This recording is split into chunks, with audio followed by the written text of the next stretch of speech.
la mystérieuse vie en couple qui n'est autre que le mariage. Tantôt joyeuse, tantôt tumultueuse, allant jusqu'aux pleurs, parfois même jusqu'au deuil, afin que s'explique le pire et le meilleur. Ce soir, en compagnie du révérend Francis Chinona, Fulgence Bikoumou et moi allons aborder une nouvelle facette de cette mystérieuse vie en couple qui n'est autre que les fêtes. Comment les aborder en cette période de crise? On se retrouve juste après ceci. Je ne veux pas de jour en ce moment, tu sais, je dis le diable par la queue. C'est comme moi, je parle les rondelles. Hein, je traîne mes pattes comme ça, je n'arrive pas à faire monter la fumée à la maison. Ou je n'aurais même pas un radis, un Bernard pour payer un jour à un enfant. Quoi? Et en ce moment précis, vous voyez que c'est une lamentation à la maison. Bon, je ne peux même pas aller comment on appelle, je peux dire, je ne peux pas aller demander faire le monde à quelqu'un parce que tout le monde a la difficulté par rapport à la situation de travail dans le pays. Moi, je pense qu'on ne peut même plus parler de jouer parce que le fric manque. Vous voyez, le fric manque. Les joueurs, on le verra, on va les payer avec les yeux, mais sans pourtant qu'il y ait l'échange entre le fric et le jouet. C'est ça. Moi, je ne trouve pas que ça ne sert même pas d'en parler parce que ça crée une crevasse psychique hein, chez le fiston et toi-même. Les autres payent les arbres de Noël, les autres payent par exemple des jouets et tes enfants à la maison sont en train de traîner, pleurnicher, ils n'ont rien. Vous voyez ça, ça touche un peu le psychisme de la personne, surtout nous qui sommes des maltraités, s'il faut le dire. Eh ben, mais vous parlez de jouets. Quel jouet que vous parlez, s'il vous plaît?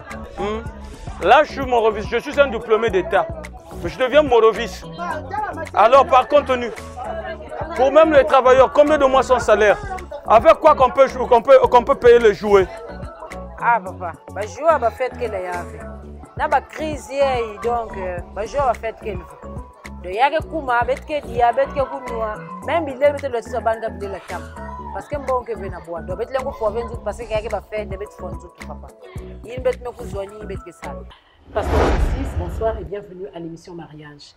Nous parlons des fêtes des fins d'année, comment donc les aborder en cette période de crise. Et donc, cela étant dit, les parents se demandent déjà comment faire, comment donc les aborder en cette période, comment s'y prendre. Les fêtes sont un moment très particulier qui permettent également la réunion de la famille proche et la famille éloignée. Mais il ne faut jamais oublier au moment où on célèbre le moment de ce genre qu'il y a avant la fête, au cours de la fête et après la fête. Donc, quand la dépense va être faite pour célébrer cette occasion, il ne faut jamais oublier qu'il y aura donc des dépenses également à faire après cet événement, en prenant par exemple en ligne de compte la scolarité des enfants, les factures d'électricité, les loyers, l'eau, et que donc toutes ces choses vont nous demander de l'argent. Donc on doit être assez rigoureux dans la façon de dépenser pour éviter d'aller très loin. Et la règle générale, c'est de toujours essayer de vivre selon ses moyens et de ne pas faire un effort de vivre au-delà de ses moyens, ce qui nous tuerait pour rien. Et la volonté de Dieu dans toute cette affaire, c'est que l'homme sache que le bonheur ne dépend pas de la quantité de biens matériels que nous avons, ou de la quantité de nourriture que nous pouvons avoir, mais de la mesure dans laquelle on peut être satisfait du peu que nous établissons. En cette période de crise, lorsque vous parlez de la quantité de nourriture qu'on peut avoir, alors comment estimez-vous cette quantité? Est-ce que c'est en rapport avec les moyens? Parce que nous parlons des fêtes en temps de crise. Il y a crise, donc il n'y a pas assez de moyens. En ce moment-là, quand vous parlez de rigueur, faut-il réduire totalement, significativement les dépenses? Par principe, en ce qui concerne les couples et les mariages, on ne doit jamais user de comparaison. Chaque couple doit ressembler à lui-même et chaque couple doit être lui-même. Ainsi, chaque couple doit avoir ses propres marques et chaque couple, naturellement, a ses propres moyens. Donc, c'est au niveau des moyens. Alors, on doit essayer de vivre selon le niveau des moyens que nous avons et ne pas aller au-delà. Si l'on parle de quantité de nourriture, la quantité ne peut être que relative aux moyens déjà qui seront mis en jeu pour acquérir cette nourriture. Mais si on n'a pas assez de moyens, si les moyens ne sont pas au rendez-vous, on ne doit pas essayer d'aller au-delà. Parce que si vous essayez d'aller au-delà, ça va vous amener à aller emprunter de l'argent, ça va vous amener à aller prendre de la nourriture à bon pour. Et après, il faudra faire face à ces différentes dépenses. Donc, il faudra payer ces différentes factures ou rembourser cette dette. Et tout ça va très vite vous étrangler. Voilà pourquoi il faut donc essayer de se limiter au peu que nous pouvons donc avoir. On n'a pas besoin, pour avoir une grande fête, d'avoir beaucoup de nourriture. Pour avoir une grande fête, il suffit d'y mettre le cœur. Alors, comment expliquer à un enfant habitué à avoir des présents chaque année que cette fois-ci, ça ne sera pas possible? Mais c'est très simple, il faut simplement faire de la pédagogie. On doit dire donc à ces enfants que ce que nous faisions d'habitude, cette fois-ci, nous n'aurons pas l'occasion de le faire parce que les moyens ne sont pas au rendez-vous. Les moyens. Maintenant, je tiens aussi à souligner que une chose comme les fêtes, ce doit être quelque chose de prévisionnel. Donc, on ne doit pas être surpris par l'événement, mais on doit savoir qu'il y a un événement qui arrive, la Noël, les fêtes de fin d'année. Donc, le prévoir. On pouvait prévoir en faisant en sorte qu'on épargne de l'argent petit à petit au cours de l'année, ou même quelques mois, ou quelques 2-3 mois avant cette occasion, pour mettre sa famille à l'aise à cette occasion. On ne doit pas être surpris par les événements. Je crois que la meilleure façon de diriger un foyer, c'est d'être déjà capable de gouverner son foyer et gouverner ses pouvoirs. Alors là, c'est quand, on va dire ça comme ça, si vous êtes un salarié, n'est-ce pas, on va aller mois après mois, épargnons. Si vous n'êtes pas salarié... Même quand vous êtes salarié Bikouniou, hein, n'oublions pas que nous sommes en période de crise. Ce n'est pas Effectivement, facile il y a d'épargner. certaines entreprises, et même, on va dire ça, certaines entreprises où on ne paye pas, où on paye à dents de scie. Chaque foyer doit aller à son rythme. Et l'emprunt n'est pas toujours une mauvaise chose. Parce que si je n'ai pas de moyens, je peux emprunter. Mais si je fais un emprunt réfléchi, calculé et prévu, alors ça peut devenir quelque chose de très important. C'est-à-dire que je vais emprunter de l'argent, mais ça ne me servira pas que pour la fête. Une partie de cet argent servira par exemple à l'investissement. Donc du coup, l'argent qui va être utilisé pour rembourser l'emprunt ne viendra pas de ma poche, mais viendra des fonds qui seront générés par l'activité produite par cet argent. Vous voyez donc, l'emprunt n'est pas toujours une mauvaise chose, mais chaque foyer doit avoir son propre rythme. Il ne faut pas copier. De sorte que si vous n'avez pas pu emprunter, parce que vous craignez de ne pas être capable de rembourser, ou bien si vous n'avez pas assez de moyens, peut-être parce que vous n'êtes pas payé, ou alors vous n'avez pas été capable de faire des économies, on doit se contenter de ce qu'on a. De toute façon, à l'occasion de fête, on mange quoi? Les choses que nous mangeons à l'occasion de fête, ce sont des choses en fait qu'on mange tout au long de l'année. Sauf que le jour de la fête, en général, ces repas-là sont tous rassemblés devant nous, alors que d'ordinaire, on a parfois un seul repas dans la journée. Mais c'est la même chose, quoi. Il n'y a rien de nouveau. C'est pourquoi on ne peut pas comme ça se prendre la tête, se tuer ou se faire du mal, ou même mettre sa famille en mal en allant se donner à une dette qui va finalement vous étrangler. Donc, chaque foyer doit aller selon son rythme, chaque foyer doit aller selon ses moyens, et question simplement d'user de pédagogie en parlant à sa femme, en parlant à ses enfants, et d'essayer de faire bien et nécessaire avec le peu que l'on a. Révérend, vous savez comme moi que avant le 25 décembre, le jour de l'an, c'est d'abord des jours exceptionnels. Et donc, avant ces périodes-là, nous passons d'abord par une grande période qui nécessite assez d'investissement, la rentrée scolaire. Donc, vous voyez, le dernier trimestre de l'année, c'est un trimestre assez dépensier. C'est difficile donc finalement de faire des économies pour prévoir les fêtes d'année. Je viens, révérend. Alors, est-ce qu'il faut réduire le nombre de marmites pour ne pas faire un faste, pour qu'on n'ait qu'une seule marmite, parce qu'il fallait regarder tout ce tralala à la fois? Ou sinon, jouer à la pédagogie avec les enfants lorsque dans la rue, le jour du 25 décembre, ils ont des amis qui déambulent ici et là, jouent à la main, et donc vous, avec vos enfants, vous jouez à la pédagogie. N'est-ce pas, Laura?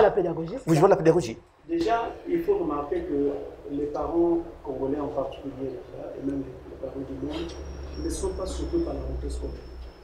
C'est une date qui est incrustée dans l'esprit de chaque parent. Je sais qu'à telle date, ce sera la rentrée scolaire pour mon enfant, et en général, on prévoit.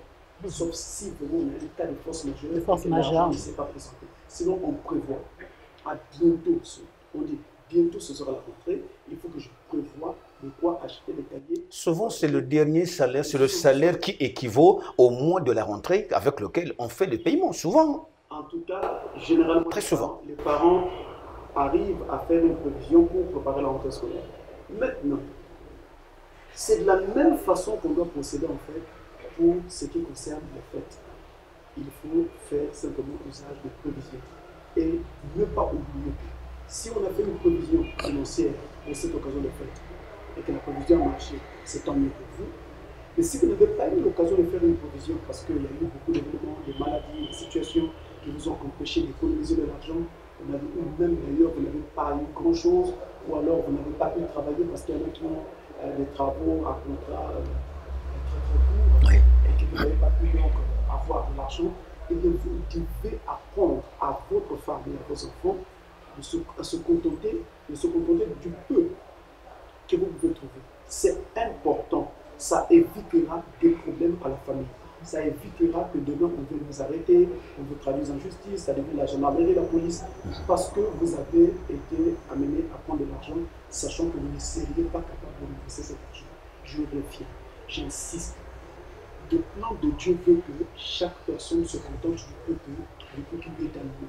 Et avec ce peu, on peut vivre, on peut faire quelque chose. Vous savez, même quand on parle de marmites, combien de marmites faut-il y avoir? Je n'ai pas besoin d'une dizaine de marmites pour faire une fête. Avec une marmite, on peut faire la fête. Parce que normalement, dans un véritable foyer, chaque jour est censé être une fête. C'est-à-dire qu'avec le peu que nous avons, avec le peu que Dieu nous a donné, entre nous faisons une fête autour de cela. Bénissons le Seigneur pour ce qu'il nous a donné. Et notez encore que ce qui compte, c'est que je mange et que je sois rassasié. Si je ne suis pas rassasié, ça deviendra un peu difficile. Mais si je peux déjà être rassasié, c'est quelque chose. Et notez encore une autre chose, que malgré le faste de ces journées festives, ce ne sont que des journées de 24 heures comme toutes les journées, qui vont commencer à une heure donnée et finalement à la fin, la journée va se terminer comme toutes les autres et vous irez dormir. Ça ne sert à rien pour ces 24 heures-là de vous mettre des difficultés qui vont vous amener en très grande précarité, peut-être pour 6 mois. Je suis tout à fait d'accord avec vous, révérend, mais seulement vous voyez, avec l'influence du voisinage, il y a donc des femmes qui ont du mal à accepter cette réalité. À ce moment-là, le mari doit se plier donc aux exigences de la femme, c'est-à-dire aller devoir pour essayer d'éteindre le feu, ou bien donc tenir mordicus et garder sa position. Alors, il ne faut pas faire des choses qui peuvent mettre les familles en difficulté. Je disais tout à l'heure, si vous prenez de l'argent aujourd'hui, vous pouvez vous retrouver dans une situation qui va vous mener en très grande précarité pour 6 mois, pour 7 mois, le temps que vous remboursez des dettes. Ce qui est difficile. Donc, que l'argent vienne de l'homme, que l'argent vienne de la femme, le résultat est le même. Parce que vous aurez à payer cet argent. Si la femme n'est pas capable de rembourser ce qu'elle a pris, le mari est obligé de venir à la rescousse. Si l'homme n'est pas capable de payer ce qu'il a dû, la femme est obligée de venir à la rescousse. Alors vous voyez que ça concerne tout le monde. Nous avons donc besoin, nous avons urgemment besoin de comprendre qu'il est nécessaire de s'entendre, de décider sur ce qui doit être fait ensemble et le faire selon nos moyens. Et donc on n'a pas besoin de subir l'influence du voisinage, des parents, d'une personne. Voilà, du voisinage, vous cessez d'être chrétien. Parce qu'un chrétien ne vit pas sous influence. Il ne vit que sous l'influence du Christ seul, son Dieu et son Maître. Ne subissez pas l'influence. Il suffit de dire à vos enfants que c'est vrai, vous voyez les autres là-bas avec des jouets, vous n'en avez pas. C'est parce que cette fois-ci, nous n'avons pas eu assez d'argent pour pouvoir nous en couper. La saison prochaine, nous aurons peut-être de l'argent pour cela. Ne vivez pas sous l'influence des gens, parce que l'influence est tue. Vous ne parlez pas seulement qu'aux chrétiens, parce que la chaîne Lux TV n'est pas seulement suivie que par les chrétiens, la chaîne est suivie de partout. Ainsi, lorsque dans un foyer, vous savez, la femme est comme un petit enfant, toujours vivant de comparaison. Lorsqu'il y a quelque chose qui se fait de là-bas, elle voudrait tout de suite que dans sa maison aussi, qu'il y ait quelque chose de comparable. Or, en ce moment-là, comment les persuader? Avec quel langage il faut aller? Les dissuader même pour ne pas vivre la comparaison. Déjà, nous reposons le problème des débuts du mariage. Quand vous épousez votre femme, fait-elle vraiment l'une des plus sages de la terre, ou bien le plus sainte, remplie du Saint-Esprit et tout le reste, vous devez savoir que cette femme-là a encore besoin d'éducation. Pardonnez-moi l'expression, elle est très forte. Je voulais plutôt dire qu'elle a besoin d'être en quelque sorte formatée. Tout ce qu'elle amène de chez ses parents, comme connaissance, comme savoir-vivre, savoir-être, on a encore besoin de formater tout cela selon la vision du mari. peut-être pas qu'elle va épouser toute la vision du mari, mais au moins il y ait une certaine complicité entre la vision de la femme et la vision du mari. Je vais parler de la vision de la vie. Donc déjà au début du mariage, on s'entend, on se parle. Moi j'aime ceci, mais je n'aime pas cela. Je préférerais que nous puissions vivre comme ceci, et non pas comme cela. Et si jamais il arrive que nous n'avons pas d'argent, je souhaite que nous puissions procéder de telle ou telle autre façon. Vous voyez, ces genres de choses-là vont faire en sorte que votre épouse sera déjà préparée à jouer son rôle comme il faut à vos côtés. Et notez que selon le plan de Dieu, la femme est censée être la compagne de son mari. Donc accompagner son mari en quoi? Dans toutes les situations de la vie. Donc il ne faut pas encore amener des choses qui vont me compliquer la vie, qui vont me tuer, qui vont m'étrangler. Vous voyez?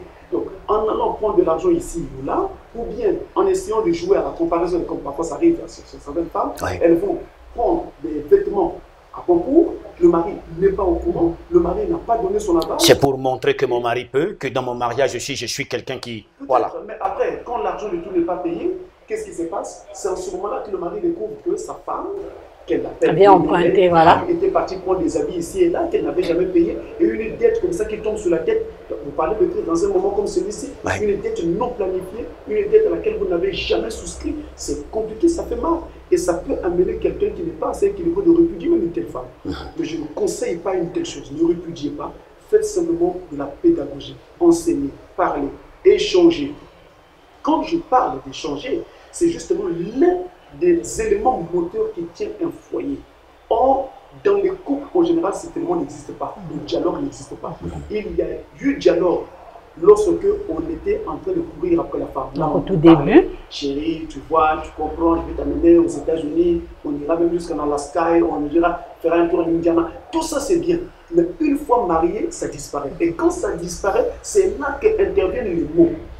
La nature ayant horreur du vide, le vide que vous laissez, puisque vous parlez de votre femme, quelqu'un d'autre va combler ce vide. Je ne parle même pas d'un amant, je parle peut-être d'un parent, je parle d'un ami, d'une amie qui va combler ce vide et inculquer à votre épouse des concepts qui ne peuvent pas aider le foyer à aller de façon, à vivre de façon conviviale et à évoluer de façon harmonieuse. Vous voyez, parce qu'elle écoute ici, elle écoute là, elle écoute ici, elle écoute là, elle amène des comparaisons à la maison. Chez mon ami là-bas, il vit comme ceci, chez un tel, il vit comme cela. Mais nous ne sommes pas un tel. On ne doit pas être quelqu'un d'autre, on doit être soi-même. C'est le vouloir de Dieu, c'est la volonté de Dieu et c'est ce qui doit se faire. Alors, doit-on toujours user de pédagogie envers les parents, les amis, parce que l'esprit de Noël, enfin, je voulais parler des fêtes de fin d'année, voudrait qu'on se donne les cadeaux, qu'on se fasse les présents. Doit-on toujours user de cette pédagogie envers les familles? En tout cas, on ne parlera peut-être pas de pédagogie lorsqu'on en face de soi la famille, les amis et autres. En général, s'il y a demande ou bien s'il y a attente de votre accord, quand vous pouvez et tant que vous pouvez, vous faites.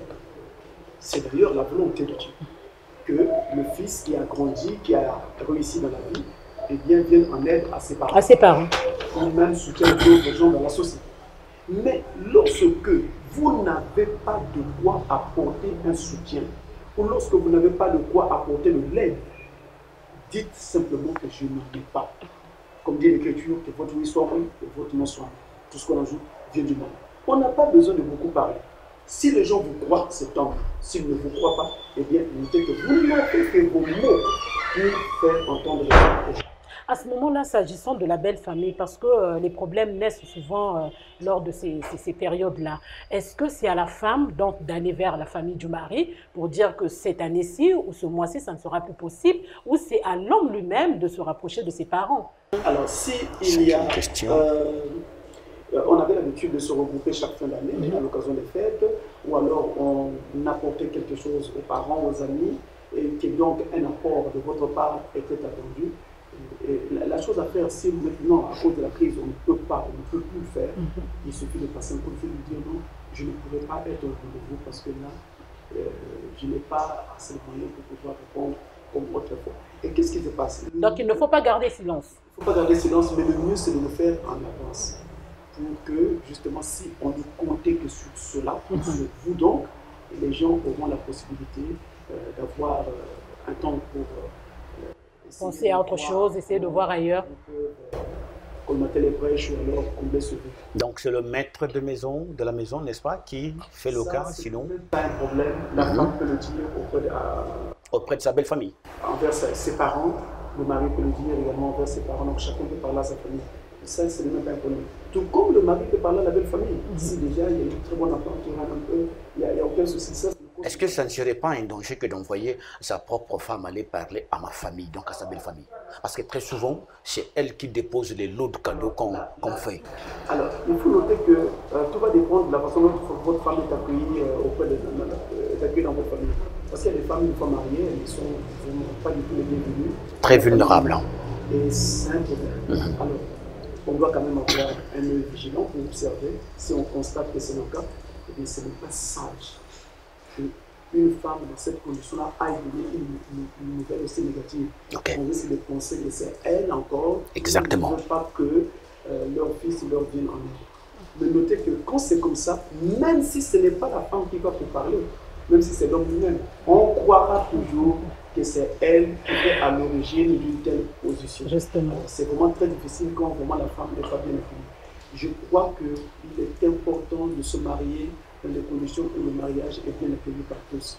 Même si on peut avoir une personne ou deux qui n'est pas vraiment... D'accord, qui ne sont pas d'accord. Qui n'est pas d'accord avec ce mariage, mais au moins l'ensemble de la famille, de part et d'autre, en tout cas, soit d'accord avec ce mariage. Parce que quand il y a union de deux personnes, il y a également fusion de deux familles.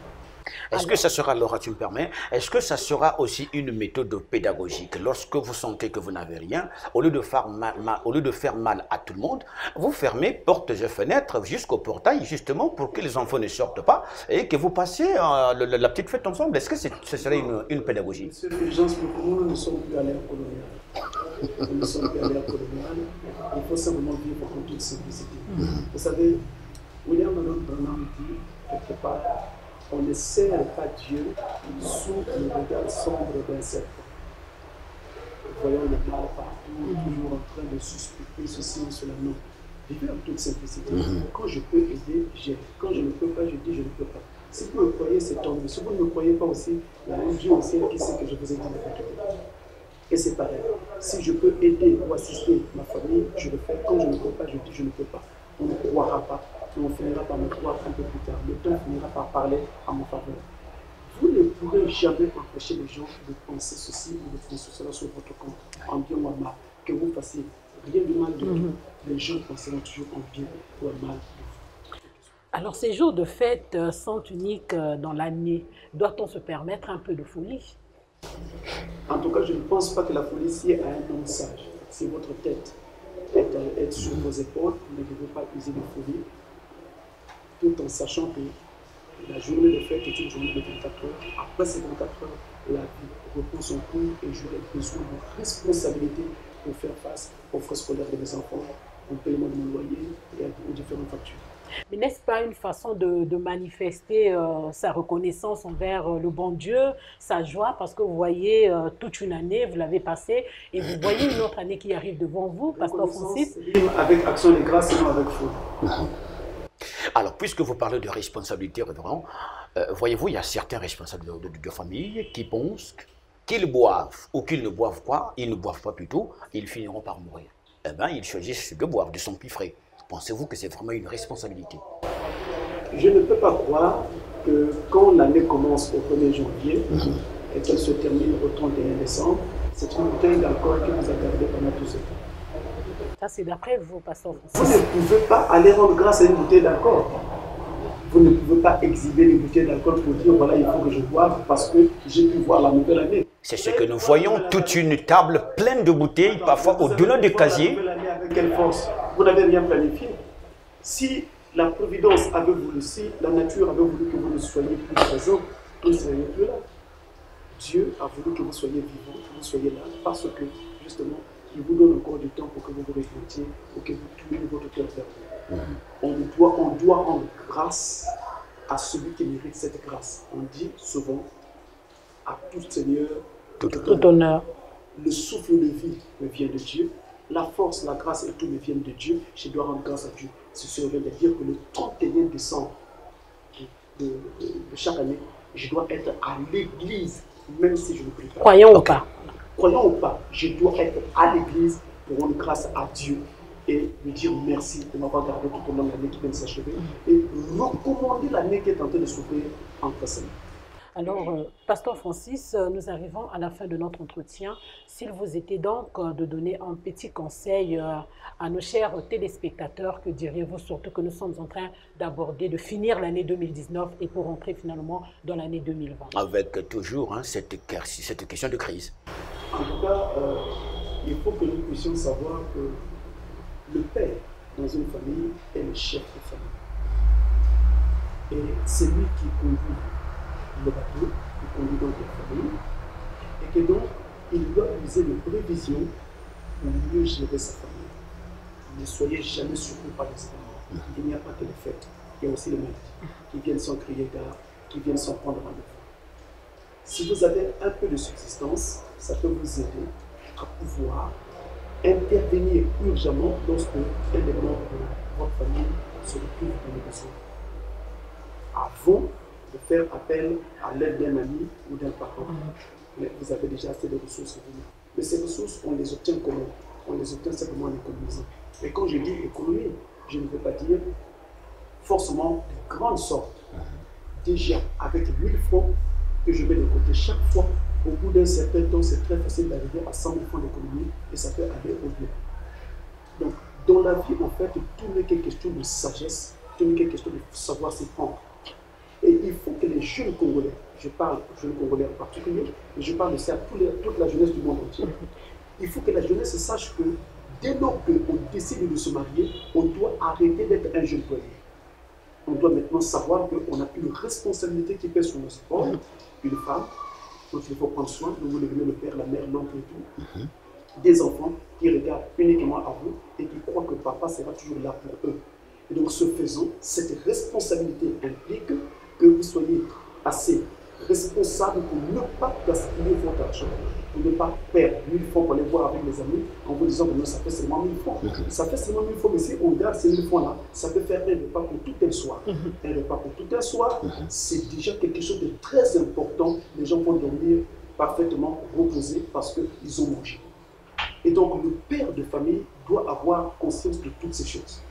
Le père de famille, quand il trouve un peu d'argent, je dis bien un peu d'argent, j'insiste, un peu d'argent. Je pourrais même encore insister, même très peu d'argent. Il doit apprendre à manger un peu et à garder un peu. Même s'il ne garde que 500 francs, ces 500 francs-là peuvent déjà payer un transport en cas d'urgence. Ok. Donc on ne sait jamais. Et c'est dans cet état d'esprit qu'on doit donc gérer son foyer, y compris donc les jours des fêtes. Donc quand les fêtes arrivent, pendant que vous allez vous mettre à dépenser, n'oubliez pas que tout juste après le fête, donc dès le lendemain, dès le 2 janvier, vos factures sont devant vous. Vos factures sont devant vous. Et vous devez donc faire face à ces différentes factures. Alors, la sagesse, la responsabilité et la maturité voudraient qu'on ne puisse pas jouer ou bien user de folie.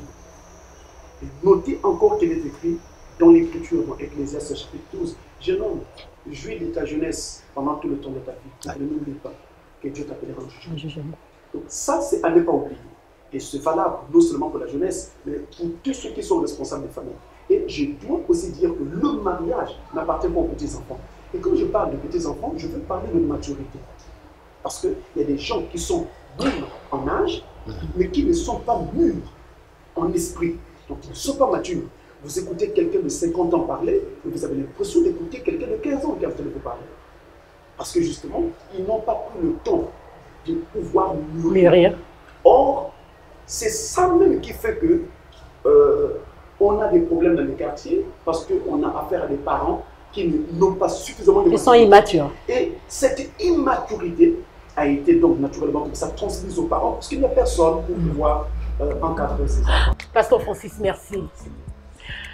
Dans la vie, tout est question de sagesse, tout est question de savoir s'y prendre. Ce sont là les mots du révérend Francis Tchinona. C'est la fin de notre entretien. Merci de l'avoir suivi. Fulgence Bikomo et moi vous donnons rendez-vous dans un nouveau numéro mariage sur l'UC.